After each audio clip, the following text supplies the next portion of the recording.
Джо Диспенза. Сергек сана. Үшінші бөлім. Жаңа тағдырға қарай жаңа қадам. 9-шы тарау. Медитациялық үдеріске даярлық. Еске салайын. Медитация мақсаты біздің назарымызды сырт ортадан, тәннен және уақыттан ой ниетімізге аудару. Сонда біз сыртқы дүниеге қарамастан, ішкі күйімізді өзгерте аламыз. Оған қоса медитация талдағыш, яғни талдауға бейім ақыл шеңберінен шығып, көкірекке шомуға мүмкіндік береді. Бұл маңызды, өйткені өзіміз арылғымыз келетін бүлдіргіш әдеттер мен мінез құлық үлгілері дәл осы көкіректе сақтаулы ғой. Медитацияға кірісерде бірінші және екінші бөлімдерді оқыған соң, сіз өміріңізді өзгерту бойынша медитациялық үдерісті саналы түрде бастай аласыз. Сіз нені және неліктен істейтініңізді нақты білетін боласыз. Медитация техникасын рет-ретімен жүйелі меңгеріп, оны өмірдің кез келген саласына қатысты қолдана аласыз. Өзгеру тұрғысында саналы жұмыс жасасаңыз, бұрынғы тұлғаңыздан айнитыныңызды, жаңа ес пен жаңа болашақ құруға лайық кеңістікті тазартатыныңызды жиі-жиі өзіңіздің есіңізге салыңыз. Өз басым осы медитацияны жеке басымның эгосын өрелі санаға суарып, үйреншікті жаралыстан ажырап, бұрынғы меніме тән ой сезімдерден арылуға пайдаланамын. Алғашқыда атқарылар міндеттің жаңалығы бойыңызда ыңғайсыздық сезімін тудыруы мүмкін. Бұл табиғи жайт. Ес рөлін иемденген тән жаңа жаттығуларға қарсыласады. Осыны түйсініп, денеңізді бос ұстаңыз. Медитациялық үдерістің реті мен құрылымы қисынды, қолайлы болғандықтан, әрбір қадамы ұғынықты әрі оңай орындалады. Маған келер болсақ, медитация ұнататын істерімнің біріне айналды. Одан жаным жайланып, көңілім тынып, санам ашылып, шабыттанатыным сонша, бірде-бір күнді құр жібермеуге тырысамын. Бірақ медитация мен қазіргідей етенелік бірден келе қойған жоқ. Сондықтан өзіңізді асықтырып, басы артық қамшыламағаныңыз жөн. Жекелеген қадамдарды біріктіріп, әдетке айналдыру. Бүкіл зейініңді салып, табанды машықтануды талап ететін жаңа дағдыны меңгергенде, үйрену үдерісін кезеңдерге бөлген ыңғайлы. Күрделі міндетті құрамдас бөліктерге бөлу үдеріске мықтап ден қойғанда миды зорықтырмауға мүмкіндік береді. Дағды қалыптастыру дегеніміз, жасалатын қимылдар ретін мықтап жадыға түйіп алғаннан кейін, оларды табиғи түрде әрі зорықпай орындау, әдетке айналдыру. Сонымен жаңа дағдыны кезең-кезеңмен жетілдіріп, әр жолы жекелеген элементті жеріне жеткізе жаттықтырып, содан соң ғана келесісіне көшкен абзал. Кейін барлық қадамдарды үздіксіз бір тізбекке тұтастырасыз. Егер жекелеген қадамдардың көңілдегідей нәтижеге жеткізетін бірыңғай қимылға жұмдаса бастағанын сезсеңіз, онда сіз дұрыс жолдасыз. Гольф ойнап үйренгенде қимылдарды аз да болса бір-біріне ұластырып, үйлестіру үшін әуелгіде көптеген факторларды ойда ұстауымызға тура келеді. Міне, сіз өміріңізде бірінші рет гольф тобына тақап, оңтайлана бергеніңізде досыңыз дауыстап, нұсқау бере бастады делік. Басыңды түсір, иығыңды жаз, арқанды тік ұста, қолыңды созып сірестірмей бос ұста. Таяқты сермегенде бар салмағыңды сал. Допты сыртынан ұрасында сонымен аяқтайсың. Және мен ұнататын команда денеңді бос ұста. Бір мезгілде осыншама нұсқау алғанда, сасқаныңыздан состиып тұрып қалуыңызда кәдік. Оның жанында жекелеген қимылдарды бірінен кейін бірін, жайымен, ретімен пысықтап меңгерудің жөні мүлде бөлек. Нұсқаулар дене деңгейінде біртіндеп меңгеріледі. Сосын көптеген ұсақ қадамдар, яғни қимылдар бірнеше ірі қимылға біріктіріледі де, уақыт өте келе өзінен өзі доп лақтырысыңыз бірыңғай, біртұтас, жалғыз-ақ қимыл болып көрінетін болады. Міне, біз ойлаудан әрекетке көштік. Дағдыны меңгеруде тән де мидан кем түспеді. Яғни тән де ми сияқты дағдыны меңгеріп алды. Процедуралық жад осылай жұмыс істейді. Белгілі бір әрекетті ұзақ уақыт бойы қайталағанда, әрдайым осындай нәтиже болады. Енді біз құр біліп қана қоймай, қалай екенін де білеміз. Медитацияға сай нейронды желі құру. Сіз неғұрлым көп білген сайын, соғұрлым жаңа сезімге даяр боласыз. Кітап материалына сүйене отырып, медитацияның әр кезеңінде не істеп жатқаныңызды анық ұғынасыз. Өйткені олардың бәрінің нақты ғылыми немесе философиялық негіздемесі бар. Ненің не екенін топшылап білуге тырыспайсыз. Қадамдар қатаң түрде белгілі бір тәртіппен жүреді. Соның арқасында тұлғаны өзгертуге бағытталған медитациялық үдерісті еске сақтау оңай. Мен құрған бағдарлама 4 аптаға шақталған. Алайда мен сізді асықпауға, әр қадамға қанша уақыт қажет деп тапсаңыз, тура сонша уақыт жұмсауға шақырамын. Шамадан тыс зорықпаңыз. Медитацияның әр аптасы алдыңғы қадамдарды қайталаудан басталады. Содан соң жаңа материал игеріледі. Кей қадамдарды бірге жаттаған ыңғайлы. Сондықтан кейде бір апта ішінде 2 немесе одан да көп жаңа қимылдарды меңгеруіңізге тура келеді. Оған қоса, әрбір жаңа медитациялық қадамды немесе бір топ қадамды кемінде бір апта жетілдіріп, тек содан кейін барып келесі кезеңге өтуді ұсынамын. Ал бірнеше апта ішінде медитация мидың нейронды құрылымына мықтап енеді. Ұсынылатын 4 апталық бағдарлама. 1 апта. 10 тарау. Күн сайын бір қадамды қайталаңыз. Индукция, шому немесе ену. 2 апта. 11 тарау. Күнде 1 қадамнан бастаңыз. Содан соң 2 қадамды қосыңыз. Байыптау, анықтау. 3 қадам мойындау және әйгілеу. 4 қадам келеңсіздікті киелі күштерге тапсыру. 3 апта. 12 тарау. Күн сайын үйренген қадамдарды қайталаңыз. Содан соң 5-сін бақылау және қадағалау қадамын және 6-сы қайта бағдарлау қадамын қосыңыз. 4 апта. 13 тарау. Күн сайын 1-ден 6 қадамға дейінгі қадамдарды қайталаңыз. Содан кейін 7 қадамды қосыңыз. Жасампаздық, жарату және дайындық. Асықпаңыз. Сіздің міндетіңіз техниканы, әдіс тәсілді меңгеру. Егер медитациямен баяғыдан айналысып келе жатсаңыз, онда үдерісті бір шама жеделдете аласыз. Бірақ соның өзінде нұсқауларды тыңғылықты орындап, жаттап алуға тырысыңыз.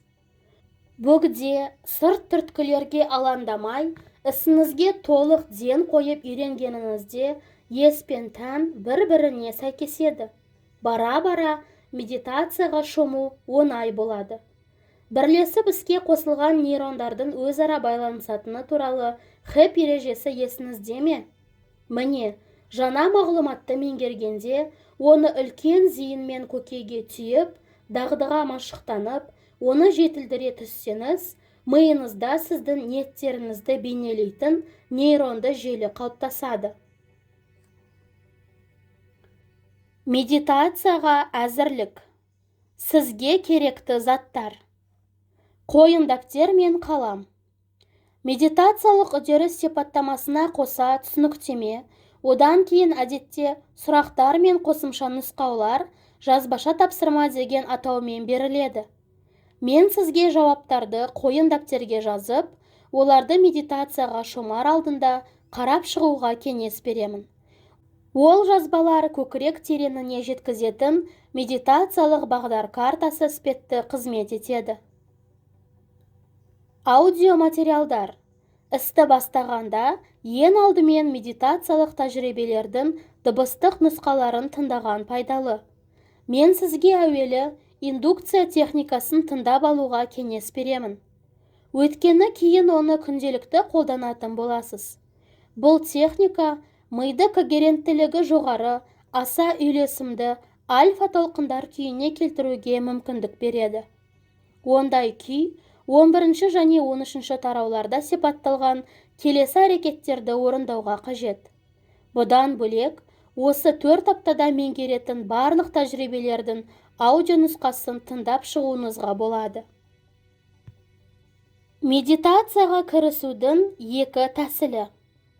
Бірінші нұсқа бойынша. Медитациялық тәжірибе мазмұнымен аудио форматта танысуға болады. Сіз аудио тәжірибелерді www.drjodispenza.com сайтында тыңдап, немесе оларды өз компьютеріңізге жүктей аласыз. Бұны мынадай тәртіпте жасаған жөн. Нақты бір тарауды оқып, жазбаша жұмысын орындайсыз.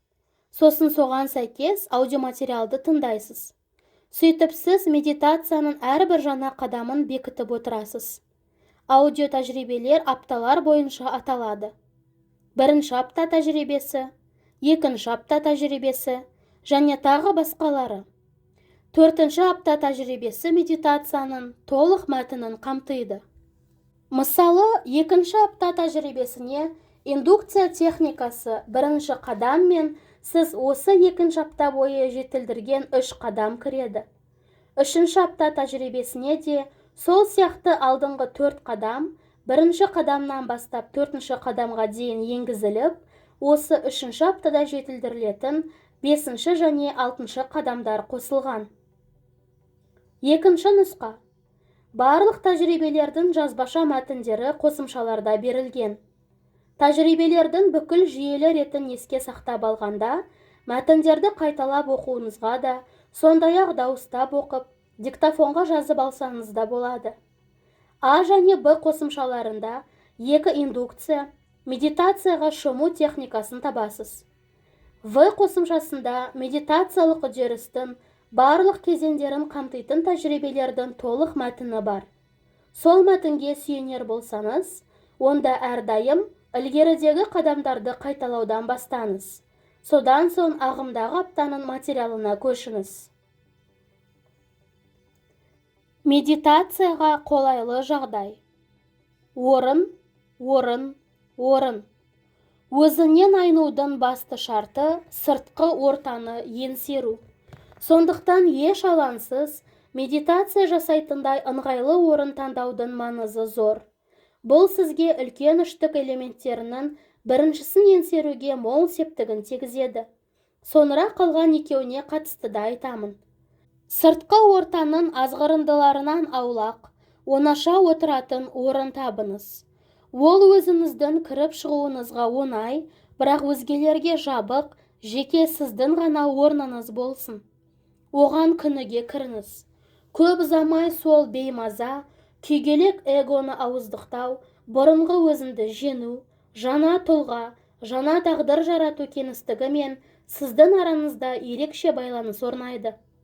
Бара-бара, аяғыңыздың өзі-ақ сізді сонда жетелеп тұратын болады.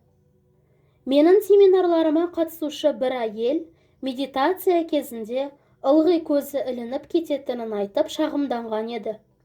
Арамызда мынадай әңгіме өрбіді. Әдетте қай жерде медитация жасаушы едіңіз? Төсекте. Қанеки, астас естеліктер заңын еске түсірейікші. Төсегіңіз нендей ұғыммен астасады? Ұйқымен.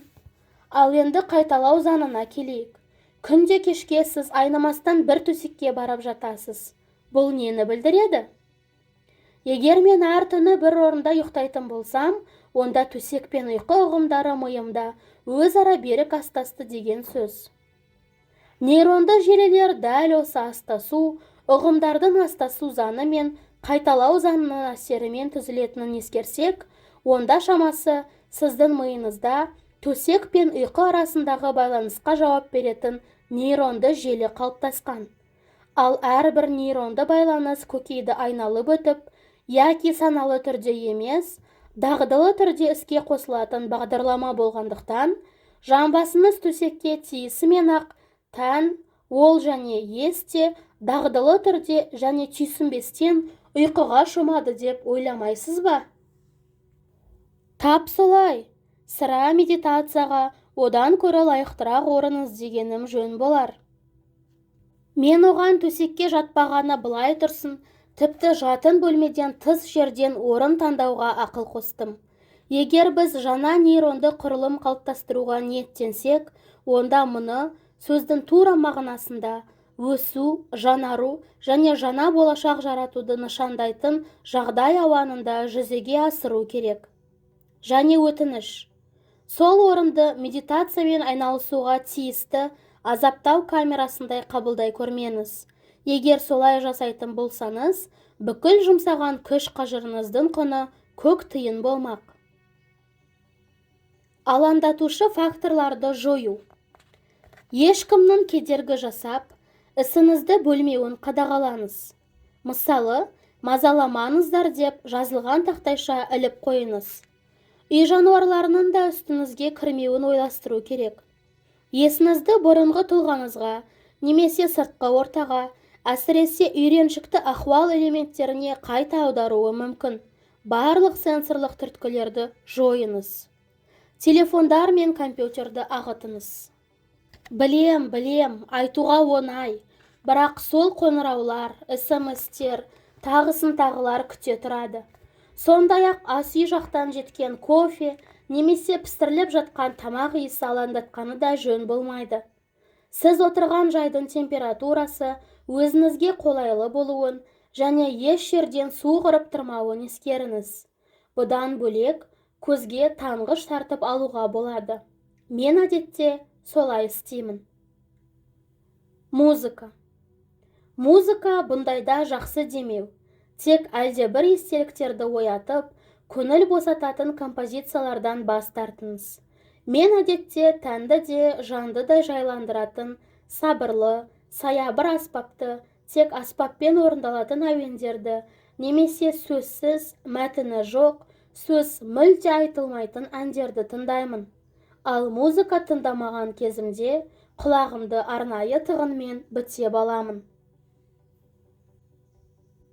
Тәнді медитацияға әзірлейміз. Отырыс. Мен түп-түзу отырамын.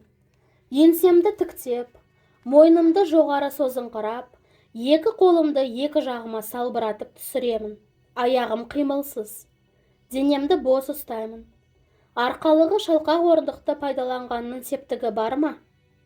Төсектегідей, көпшілік бұндай жайлы орындықтарда маужырап ұйқыға кетеді.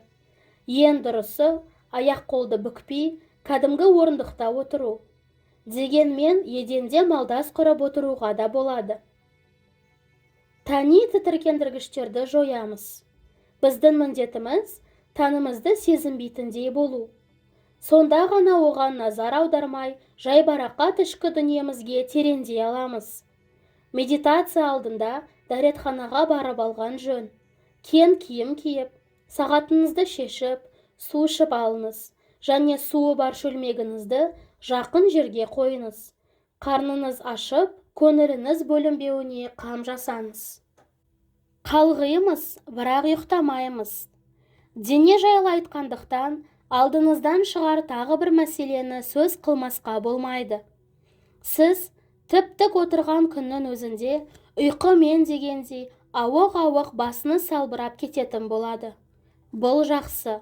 Альфа немесе тіпті тета диапазонына көше бастағаныңыздың белгісі. Ал ми толқындары баяулаған сәтте дене көлденең болуға, көлденеңдеп жатуға әдеттенген. Қапелімде тұмсығыңызбен жер шұқып қалсаңыз, тәніңіз мүлгуге дайын деген сөз.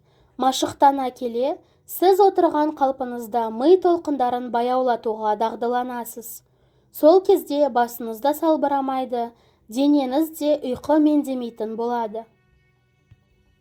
Медитацияға қолайлы уақыт таңдау. Қай кезде медитация жасау керек?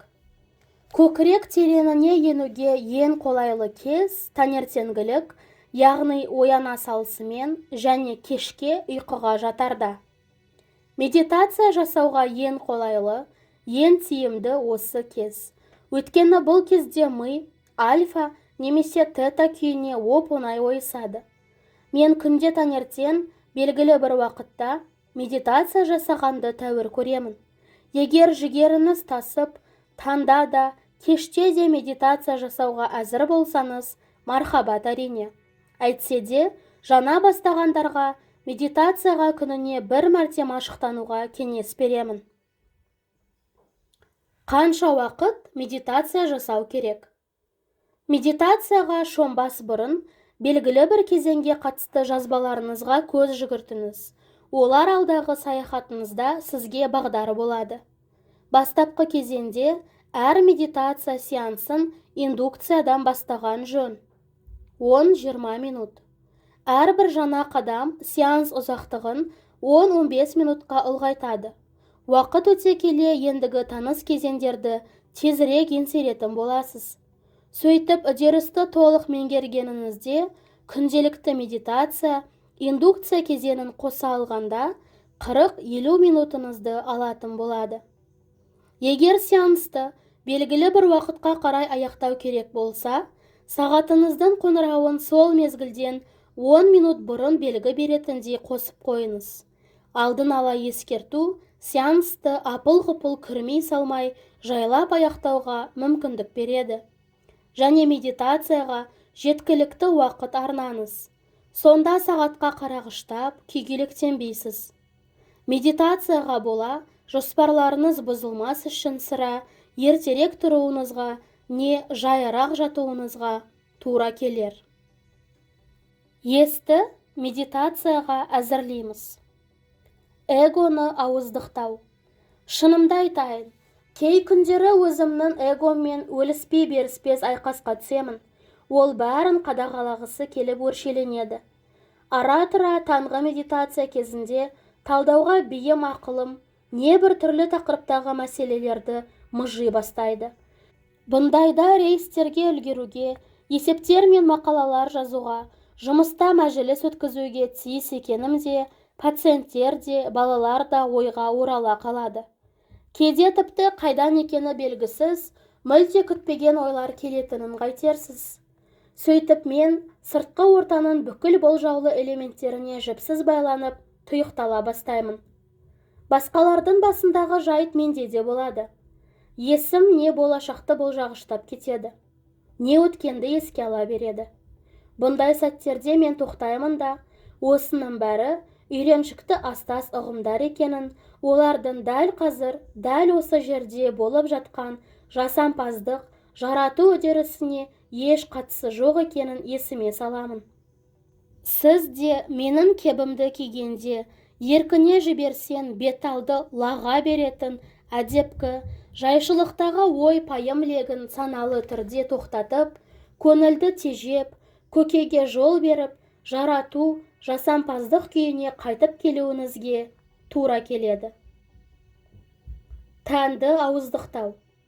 Егер тән асаулық танытып, еске айналғысы, естің орнын басқысы келсе, яғни орнынан тұрып, әлдене істегісі, әлде қайда барғысы келсе, не әлде бір адаммен тілдесуден туындаған эмоциялық сезімді жаңғыртқысы келсе, сіз оны күшпен нақ осы жерге, нақ осы мезетке қайтарып, басуға, тыныштандыруға тырысуыңыз керек.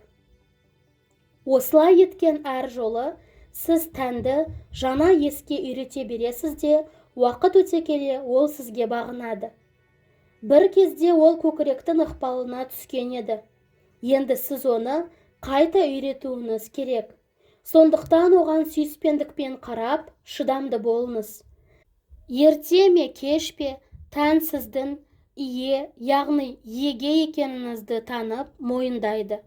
Есіңізде болсын, сізден шешімталдық, табандылық, жігер, шаттық, икемділік пен шабыт талап етіледі. Осы қасиеттер мен эмоциялардың бәрі сізді нұр бастауға жақындатады. ал енді алға.